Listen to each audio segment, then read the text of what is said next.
ہندوستان میں lock down پوری طرح سے فیل، جنتا کی آواز میں اسی پر چرچا ہوگی۔ میں ظفیر عالم، زیڈ ٹی وی پر لاک ڈاؤن کی پوری تفصیل کے ساتھ حاضر ہوں۔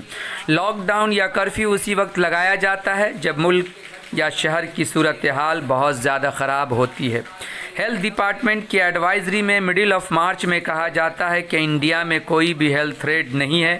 ہندوستانی حکومت نمستے ٹرمپ کے سواگت میں لگی رہتی ہے، جس میں فروری کے آخر میں یو ایس سے لگ بھگ 10,000 لوگ ہندوستان آتے ہیں اور گجرات کے احمد آباد میں لاکھوں لوگوں کو جمع کیا جاتا ہے، اور اسی کے سائے میں دلی کا دنگا کرایا جاتا ہے، جس میں حکومت کے لوگوں کے شامل ہونے کی کئی ویڈیوز سامنے آتی ہے، جس کے آدھار پر دلی ہائی کورٹ کے جج ان لوگوں کے خلاف کارروائی کرنے کا حکم دیتی ہے، لیکن جج کا تبادلہ اسی رات کر دیا جاتا ہے۔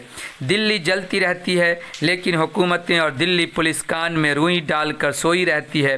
مدھیہ پردیش میں نئی سرکار بنانے میں حکومت مصروف رہتی ہے، اور اچانک دیش کے چوکیدار ہندوستان میں لاک ڈاؤن لگا دیتے ہیں۔ اس وقت کورونا کے مریضوں کی تعداد بہت کم تھی۔ سرکار چاہتی تو ہندوستان کے باہر سے آئے لوگوں کی ٹیسٹنگ کرا کر ان کو آئسولیشن کیمپ میں رکھ سکتی تھی، لیکن دیش میں بھے کا ماحول بنایا گیا اور سڑکوں پر لوگوں کی بھیڑ امر پڑی اپنے گھروں کو جانے کے لیے۔ جس طرح سے پولیس نے لوگوں کو مار مار کر گھروں میں قید رہنے کو مجبور کیا، اس وقت سرکاروں کی طرف سے بڑے بڑے دعوے کیے گئے، سبھوں کو کھانا اور رہنے کا پورا انتظام کیا جائے گا۔ یہ صرف لوگوں کو تسلی دینے اور میڈیا میں اپنی سرکار کی برائی بیان کرنے کا ذریعہ تھا۔ بھوک اور پیاس اور پیدل چل کر سینکڑوں لوگوں کی جانیں گئیں، اس کا ذمہ دار کون ہوگا؟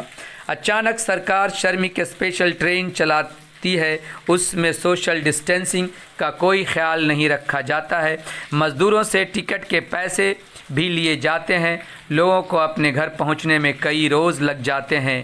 ٹرینوں کو پہنچنا تھا یو پی اور پہنچ جاتی ہے اڑیسہ۔